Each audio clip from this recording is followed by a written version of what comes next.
प्यारे बच्चों, आज के इस वीडियो में एक महत्वपूर्ण टॉपिक बहुयुग्म विकल्पता या मल्टीपल एलिलिज्म के बारे में हम आवश्यक जानकारी प्राप्त करेंगे। सबसे पहले हम बात करते हैं कि एलिल या युग्म विकल्पी हैं क्या। देखिए, किसी एक जीन के दो विपरीत स्वरूपों को हम युग्म विकल्पी या एलिल कहते हैं। किसी भी एक जीन के, आप जानते हैं जीन क्या है? जीन किसी लक्षण के लिए उत्तरदायी होता है। हमारे शरीर में जो भी लक्षण प्रकट होते हैं उन लक्षणों को नियंत्रित करने का काम कौन करता है? जीन करता है। तो ये जो जीन है इसके दो विपरीत स्वरूप होते हैं जिनको हम युग्म विकल्पी या एलिल कहते हैं। जैसे मान लीजिए पुष्प का रंग, ये एक लक्षण है, एक कैरेक्टर है, और इस पुष्प के रंग को नियंत्रित करने वाला जो जीन है उसके दो एलिल हैं। एक है एलिल आर जो पुष्प को लाल रंग देता है, और एक एलिल है स्मॉल आर जो पुष्प को सफेद रंग देता है। तो आप देखेंगे कि वो जीन जो पुष्प के रंग को नियंत्रित करता है उस जीन के दो एलिल हो गए, युग्म विकल्पी हो गए, एक कैपिटल आर और एक स्मॉल आर। इसी प्रकार से अगर हम तने की लंबाई की बात करें तो तना लंबा होता है या तना बौना होता है। तो अगर तना लंबा है तो उसका जीन, लंबाई का जो जीन है उसका युग्म विकल्पी क्या हुआ? Capital T. अगर तने की लंबाई के लिए रेस्पॉन्सिबल है तो कौन सा एलिल है? Capital T. और लंबाई अगर कम है, तना बौना है, तो उसके लिए कौन सा जीन रेस्पॉन्सिबल है? Small T.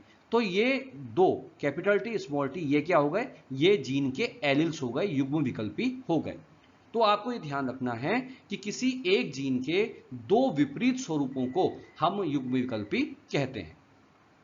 मेंडल ने जब अपना शोध कार्य किया था तो मेंडल ने इस बात को प्रकट किया था कि किसी भी दशा में जीन के अधिक से अधिक दो युग्म विकल्पी हो सकते हैं। मतलब कोई भी जीन हो, किसी भी लक्षण को नियंत्रित करने वाला जीन हो, उसके दो रूप हो सकते हैं, दो युग्म विकल्पी हो सकते हैं।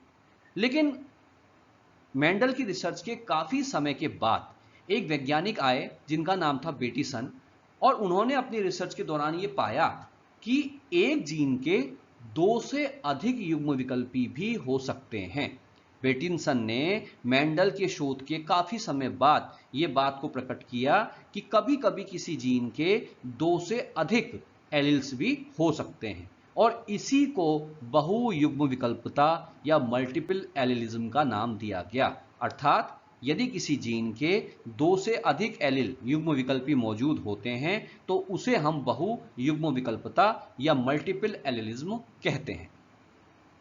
अब यह उत्पन्न कैसे होता है? क्योंकि साधारण रूप से अगर हम देखें तो किसी भी लक्षण के दो एलिल होते हैं मेंडल के अनुसार। तो बेटिसन ने यह कहा कि ये मल्टीपल एलिलिज्म जो उत्पन्न हुआ इसका कारण क्या है? उत्परिवर्तन। उत्परिवर्तन के कारण से किसी जीन के एलिल जो हैं दो से क्या हो जाते हैं? अधिक हो जाते हैं। अब एक और महत्वपूर्ण बात आपको पता होनी चाहिए कि ये जो युग्म विकल्पी एलिल हैं, जो युग्म विकल्पी किसी गुणसूत्र के हैं या जिसको हम एलिल्स कहते हैं, ये किसी गुणसूत्र पर एक ही लोकस पर पाए जाते हैं, एक ही लोकस पर पाए जाते हैं, जिस कारण से इनके बीच क्रॉसिंग ओवर नहीं हो पाता। बहुत इंपॉर्टेंट पॉइंट है, ध्यान दीजिएगा कि किसी एलिल की अगर आप बात करते हैं, मैंने अभी आपसे कहा कि एक जीन के दो से अधिक एलिल भी हो सकते हैं, तो आपको यह ध्यान रखना है कि किसी जीन के जो एलिल्स होते हैं वो गुणसूत्र पर एक ही लोकस पर पाए जाते हैं, जिस कारण से उनके बीच में क्रॉसिंग ओवर की घटना, जीन विनिमय की घटना नहीं हो सकती। अब यहां प्रश्न उठता है, लोकस क्या है? देखिए, लोकस वह स्थान है जहां पर जीन उपस्थित होता है। जैसे मान लीजिए आपका ये एक गुणसूत्र है, ठीक है, तो इस स्थान पे आपका जीन मौजूद है, तो इसको हम क्या कह देंगे? लोकस कह देंगे। तो आपको ये ध्यान रखना है कि यहां पे जो युग्म विकल्पी होंगे वो युग्म विकल्पी गुणसूत्र के एक ही लोकस पर, एक ही स्थान पर युग्म विकल्पी पाए जाते हैं, और एक ही स्थान पे पाए जाते हैं इसलिए उनके बीच में क्रॉसिंग ओवर संभव नहीं है। आपने लिंकेज पढ़ रखा है, आपको पता है कि सहलग्नता क्या होती है। तो ये आप ध्यान रखेंगे कि एक गुणसूत्र पर जो लोकस है, एक स्थान है, उसी स्थान पे एलिल्स जो हैं मौजूद होते हैं।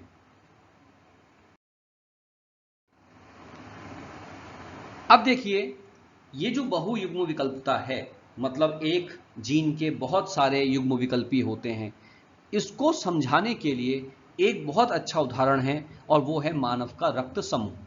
मानव का ब्लड ग्रुप जो है वो युग्म विकल्पता को समझाने के लिए सबसे श्रेष्ठ एग्जाम्पल है। इसको हम समझते हैं। देखिए, मनुष्य में 4 प्रकार का रुधिर वर्ग पाया जाता है। Blood group A, blood group B, blood group A B और ब्लड ग्रुप ओ। मनुष्य में 4 प्रकार के ब्लड ग्रुप पाए जाते हैं और इस ब्लड ग्रुप सिस्टम को, जिसको हम एबीओ रुधिर वर्ग तंत्र कहते हैं, क्योंकि ए बी और ओ, इसमें चारों ब्लड ग्रुप जो है का इंडिकेशन है, तो मनुष्य के रुधिर वर्ग को हम क्या कहते हैं? एबीओ ब्लड ग्रुप कहते हैं। ठीक है ना? तो इस ब्लड ग्रुप्स को नियंत्रित करने का जो काम करता है वो एक जीन करता है, जिसको हम कहते हैं जीन आई। मनुष्य में जो blood group A B O, ये जो ब्लड ग्रुप्स हैं, इनको नियंत्रित करने का जो काम है, इनको कंट्रोल करने का जो काम है, वो एक जीन करता है, जिसको हम कहते हैं जीन आई। अब यहां एक बात आप और समझने का प्रयास कीजिए। देखिए, हमने कहा blood group A, blood group B, blood group A B, blood group O, इनके बीच में अंतर क्या है? आप इसको थोड़ा सा समझने का प्रयास करेंगे। देखिए, हमारे शरीर में जो रुधिर में लाल रुधिर कणिकाएं पाई जाती हैं, आरबीसी सेल्स पाई जाती हैं, उनकी प्लाज्मा झिल्ली में सतह से बाहर निकले हुए शर्करा बहुलक, या जिसको हम ग्लाइकोप्रोटीन कहते हैं, वो होते हैं एंटीजन ए या एंटीजन बी। इन ग्लाइकोप्रोटीन के प्रकार का नियंत्रण जीन आई करता है।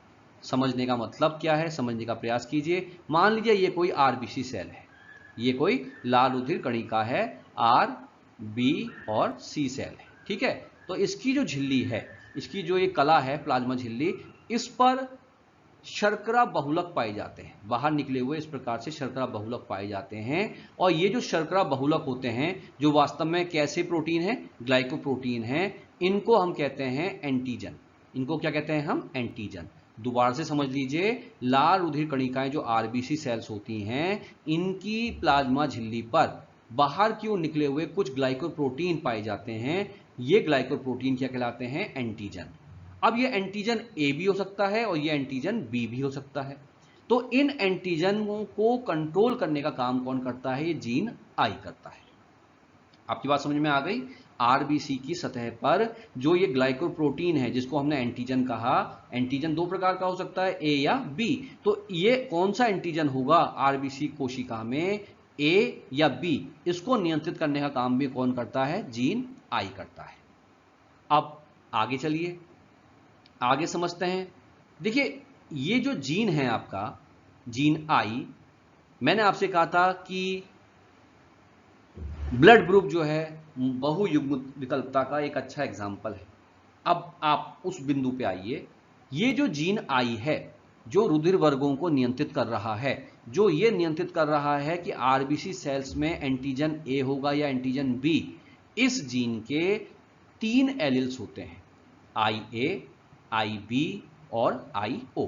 ये जो जीन आई है, इसके 3 युग्म विकल्पी हैं, 3 एलिल्स हैं, आई ए, आई बी और आई ओ। आई ए जो एलिल है, आई ए जो एलिल है, वो एंटीजन ए उत्पन्न करता है। आरबीसी सेल के बाहर मैंने आपसे कहा था कि ग्लाइकोप्रोटीन होते हैं, वो एंटीजन कहलाते हैं। वो एंटीजन ए भी हो सकता है आरबीसी सेल में, और वो एंटीजन बी भी हो सकता है।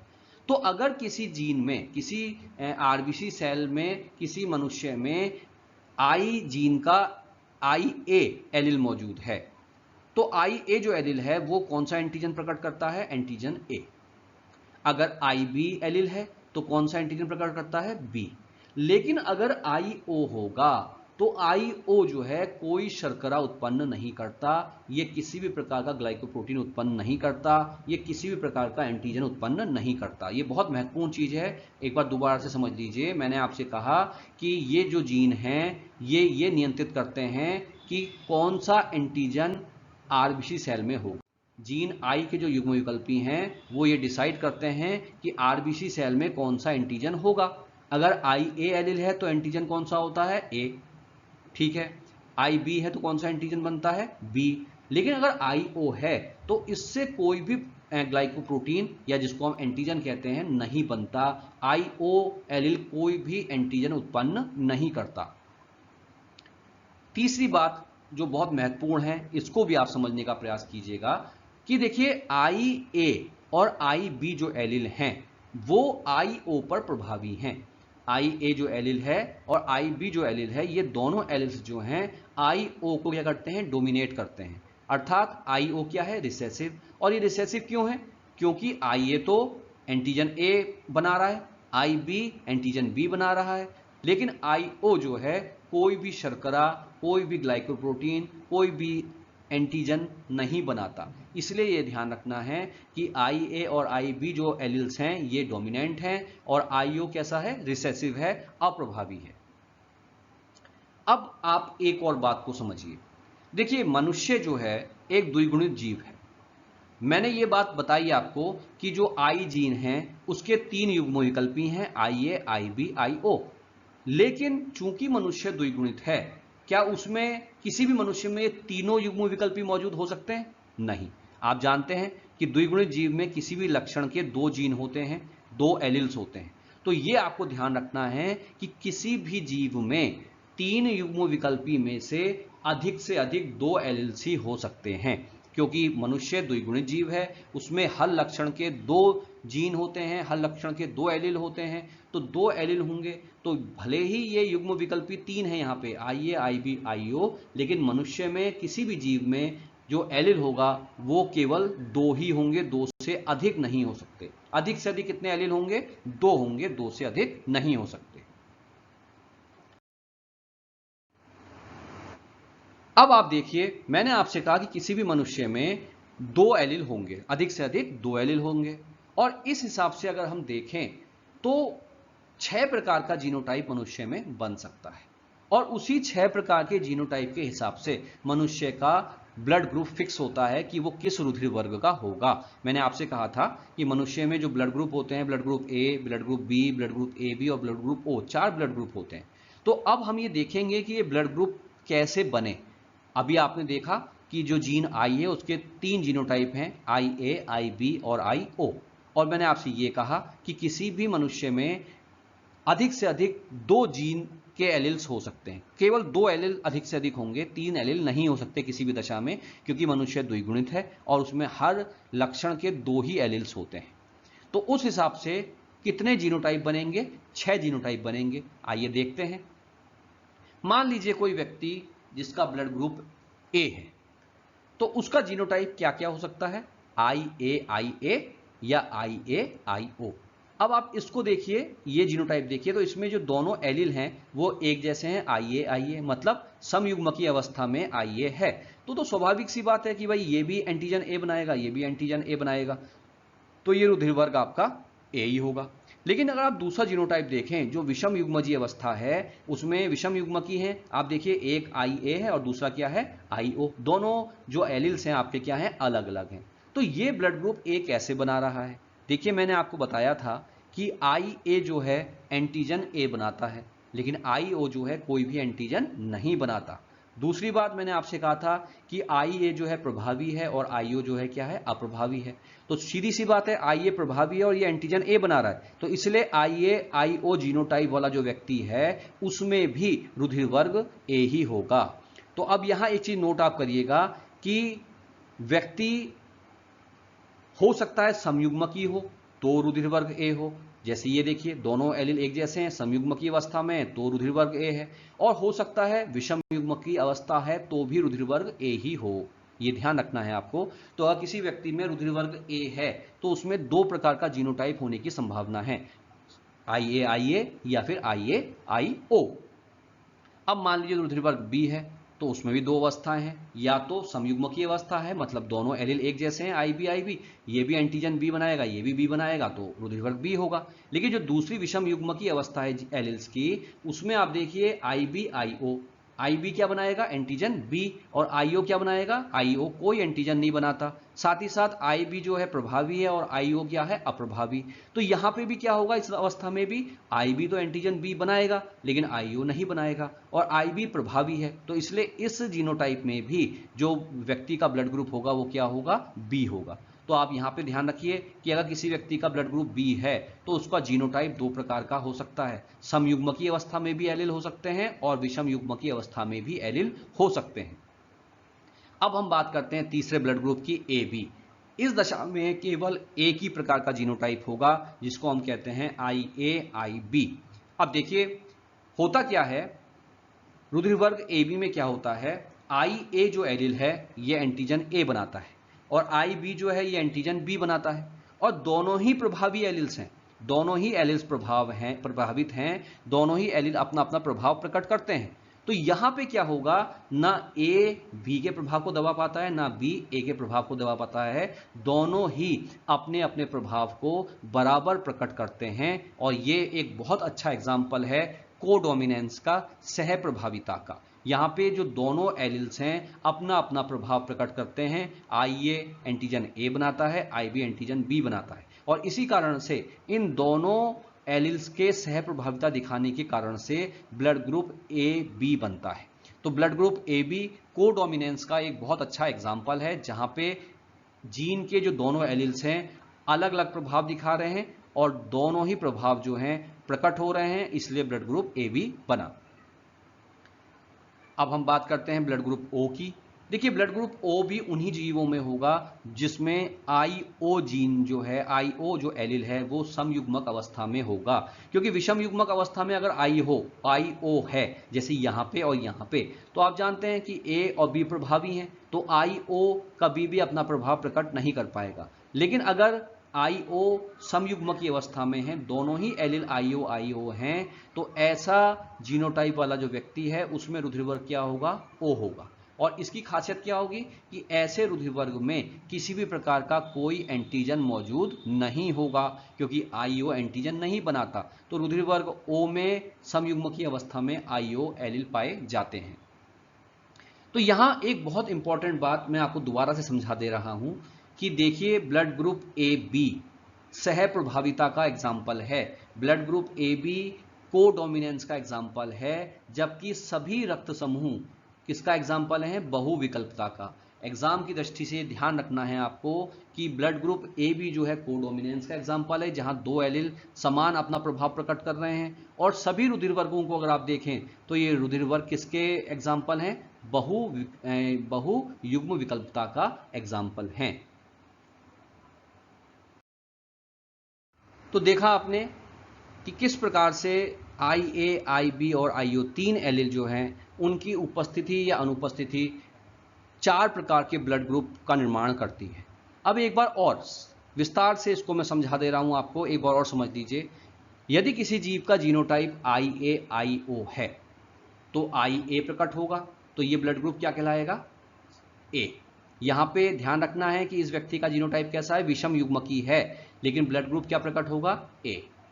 यदि किसी जीव का जीनोटाइप IB IO है तो IB प्रभावी है तो IB प्रकट होगा, और इस व्यक्ति का ब्लड ग्रुप भी क्या होगा, B। और यहां पे भी जो जीनोटाइप कैसा है, विषम युग्मकी है। इसी प्रकार से अगर किसी जीव का जीनोटाइप AB है, IA IB है, तो दोनों एलील अपने प्रभाव को प्रकट करेंगे, जो सह प्रभाविता का एग्जाम्पल है, और रक्त समूह क्या बनेगा, AB। यदि किसी जीव का जीनोटाइप IAI है, मान लीजिए जीनोटाइप क्या है आपका, IA है, तो व्यक्ति क्या है, समयुग्मकी अवस्था में है एलील्स, तो ब्लड ग्रुप क्या होगा, A होगा। यदि किसी जीव का जीनोटाइप IB है, समयुग्मकी अवस्था में है, तो ब्लड ग्रुप क्या होगा, B। और यदि किसी जीव का जीनोटाइप IO है तो रक्त समूह क्या होगा, O। तो आप ये ध्यान रखना है कि ब्लड ग्रुप A अगर है तो जीनोटाइप IA IO या IA हो सकता है। यदि ब्लड ग्रुप B है तो जीनोटाइप IB IO या IB IB हो सकता है। यदि ब्लड ग्रुप AB है तो जीनोटाइप IA IB ही होगा 100%, और यदि जीनोटाइप O है, IO है, तो blood group 100% blood group O ही होगा। तो इस वीडियो के माध्यम से मैंने आपको मल्टीपल एलिलिज्म के बारे में जानकारी दी, बहुयुग्म विकल्पता क्या होती है, कैसे पैदा होती है, किस प्रकार से नियंत्रित होती है, और इसका एक बहुत अच्छा एग्जाम्पल जो मनुष्य का रुधिर वर्ग है वो मैंने आपको समझाने का प्रयास किया। मैं उम्मीद करता हूं कि इस वीडियो के माध्यम से आपने बहुयुग्म विकल्पता टर्म को भली प्रकार से समझा होगा। अगर आपको ये वीडियो पसंद आया तो इसे लाइक कीजिए, इस चैनल को सब्सक्राइब कीजिए और प्लीज़ अपने कमेंट्स कीजिए। धन्यवाद।